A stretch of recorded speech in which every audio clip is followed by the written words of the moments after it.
and they are indeed digital 8, and I'll show you here.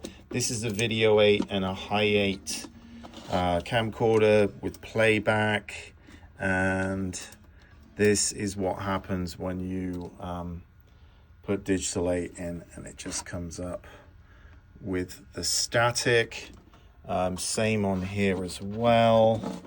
It's tape number 7. Yeah, so that's what happens with digital 8. These are digital 8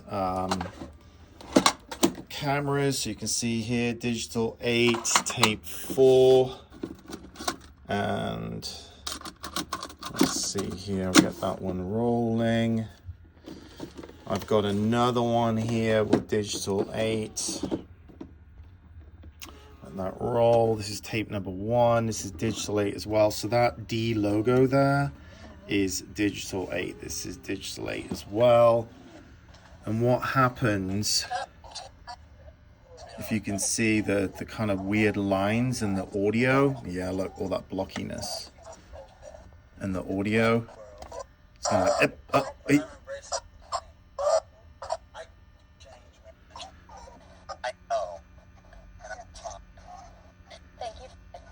so all that kind of, and then the picture goes.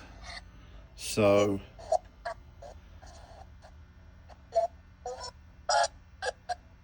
anyways, yeah, there we go. It's, this format is a nightmare.